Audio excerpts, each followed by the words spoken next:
Hi friends! Today I wanted to show you some work by some women artists that have been really inspired me recently. It's going to be a very informal video, I think, and there are three ladies. The reason I wanted to make this video is because when I wanted to buy these artists' books, I couldn't find any pictures online that showed me how the inside was. And I think when you buy an art book, that's what you want to see. How the pictures like, how big they are, how the color reproduction is. And so in case you would like to get one of these books, I'm going to show you what's inside. So the artists are Mary Newcomb, Elisabeth Cummings and Ethel Adnan. They are, all of them, I think, visual poets, and they all work in part or completely from memory, which is something I've been interested in recently as well. So shall we start from my absolute favorite, which is Mary Newcomb. And a friend of mine once said to me that my art reminds her of this lady, and I thought at first this can't be, but then when I got the books, so I got two, and this is my favorite, but when I got these books, shall I start from this or that? When I got these books, I thought, yes, there is something, however it's not the technique, there is something that I really, there's a bit of glare, that I really see myself in this work, which is the way of looking at nature. This video is part of my newsletter, Oaklings, which goes out on Substack, and it's inspired by nature. And these artists all work inspired by nature.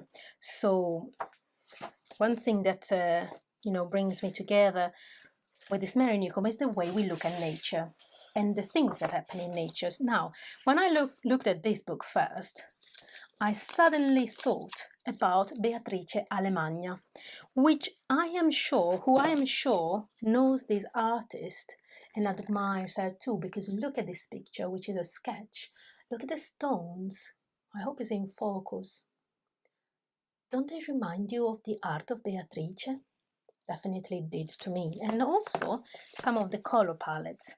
Now, this book here, that is more easy to find, actually focuses on themes. So let's have a look. We have themes like people, like girls and boys. Look at this one, if it doesn't also remind you of Beatrice. Definitely. Sketches, so then is, this is her. She did go to county fairs a lot, and this is one from county fair. And what I was going to say, I've got. The poetic style of her work is also seen in the title she gives to the paintings, and this reminds me a lot of Paul Klee. So while I show you, oh, look at this amazing fountain. And this book, as I said, is divided in themes like people, landscapes, animals, while this book, the one that I like the most, is actually themed around her life and her, how can I explain, interests. Let's see if I can, for example, humor, or Avery could do it, so her inspirations, lost in a green space, structures. So I like more this. Let's see if I can bring you closer. I like better this way. And from this book, I really learned a lot about the way she lived, what she thought about nature and the things that she loved the most. And that's also why I think now I agree with my friend. These are sketches, look at this. So this book I think is brilliantly done. It's not easy to find, but here you can also see her use of color. She wasn't a trained artist, so she did some pottery. And here you can see the poetic side of her. So she saw a squirrel and she compared the posture of a squirrel with a cyclist. And here she writes in the title, "The squirrel appeared elbows out, like the man rushing down the hill on his bicycle." So this actually was a note on a sketch, but for example, this is another one with a brilliant title. Let me bring it closer to you. Like this. Wildflowers will soften the stiffest lady. So her titles are actually little poems, I thought. There was another one I wanted to show you that is absolutely brilliant, and it doesn't exist in the other book, which again reminds me of Beatrice Alemagna Color Palette. The Lady with a Bunch of Sweet Williams. It's quite descriptive, this title. And so the images, oh, and this one, sorry, now I can't stop. They're all amazing, and I can really recommend this book. It's magical. And also the things, I read it all completely because the person who wrote this book knew Mary, so that he also talks of some kind of inside things that he knew about her life and how she approached these studies of bees. She was almost a naturalist. She went and observed and drew from life a lot, and then made her paintings mostly from memory, which is why I think they have this kind of quality of, dreamy quality, and also more spontaneous and childlike perhaps. And some of them are quite abstract. I think I would say on the edge of abstraction. There was another one I wanted to show you, like this one, The Beating Down Blue. Quite abstract. She used to prepare her canvases with this kind of backgrounds, and often what she put on top was very minimal, and it was enough to show what she wanted to tell us. There's another one which is probably my favorite, and I think about it often, is this one, which tells us of a particular time, specific time, where in the UK we have the blossoming of the bindweed, these white flowers, which is in August, and often somewhere in Britain it is this grey.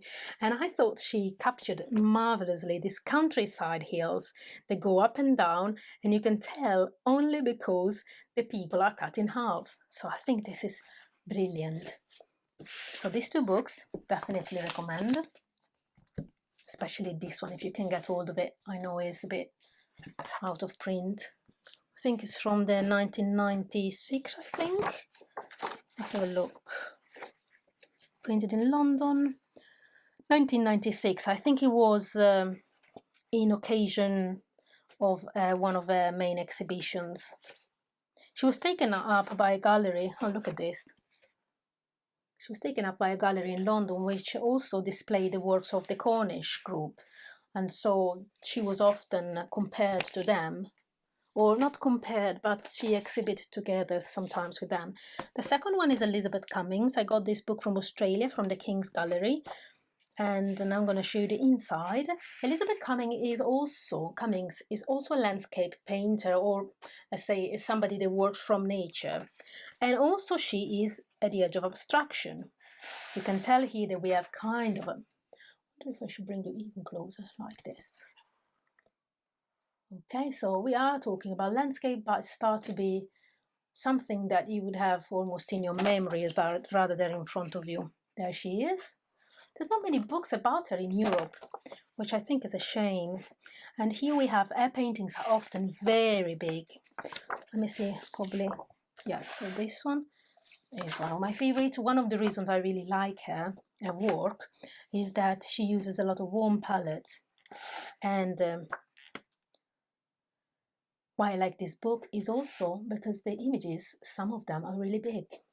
This is how I think we want to see an art book. We want to see how the paintings probably look. This is her in a landscape of Australia. And this is one of the reasons that made me buy this book is her gouache studies. So she did this on location.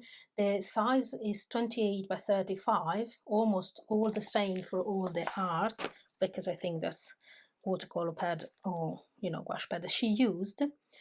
And yeah, this is how the book looks inside. It's very inspiring. Some of the paintings are almost abstract. Some you can actually tell better what they talk about. And let me see if I can show you something else. These are the gouache studies that I was saying about. You can find a lot of these online through the King's Gallery website. Sorry about my post-its.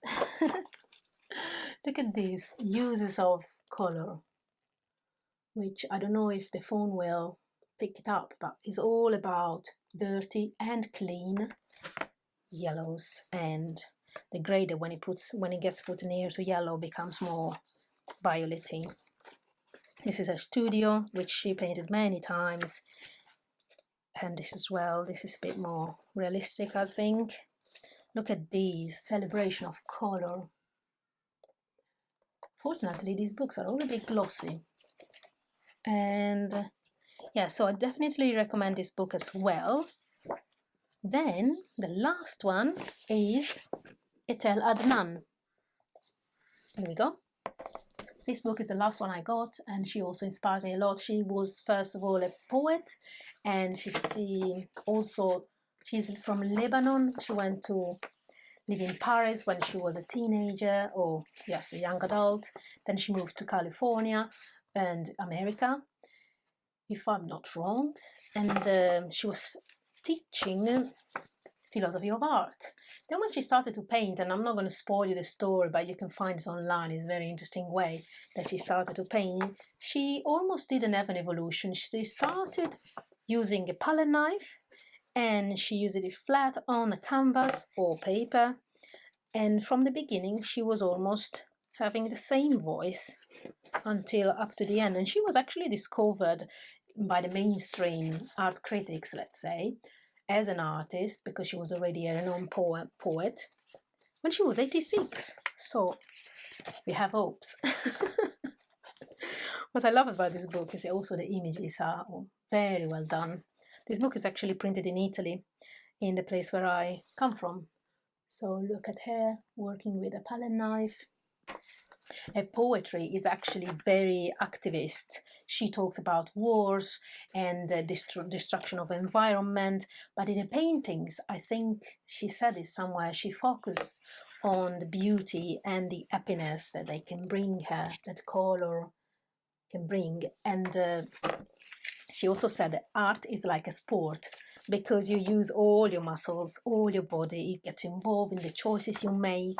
She started doing concertina books with Japanese paper, and she's also famous for that. So this book is also well done. This is one of their concertinas. She often wrote poems in it, either her poems or poems of other poets that she loved. Sometimes in the early part of her journey, she mixed a bit of the colors, but I think very soon she started just to use them flat, and very rarely she mixed them, which is something I was surprised. Another thing she started to do is tapestries. So this book doesn't actually show a lot of tapestries, just a few, I think. It's more like paintings, and these are tapestries, in fact. These are tapestries as well. This is a painting. Look at this. Oh, it reminded me so much of Paul Klee, which of course was also one of her inspirations, as you can tell. There's a lot of squares, magic squares. And there was a mountain particularly where she lived in America, that she was this one, Tamalpais, probably pronounced it wrong, but she painted it and drew it many times. And well, between all of these ladies that I showed you, artists that I showed you so far, she's probably the one that crossed the border to abstraction, but you can kind of still have a faint memory of the landscape in some of her work. Suns, mountains, seas. She really loved the sea. Also, there's a similarity between her and Milton Avery, I think, in some kind of color use and simplification of shape. So yeah, this one also I can highly recommend. There's not many books about her either. So this is my nice water paints. This is my video for today. I really hope you enjoyed it. Let me know if you know of any other artists and art books that you could recommend. Definitely these are my favorite at the moment. They bring me a lot of inspiration and definitely a lot of joy. So I hope this video was useful. If you want, you can read about my newsletter. I'll put the link down in the post. Thank you.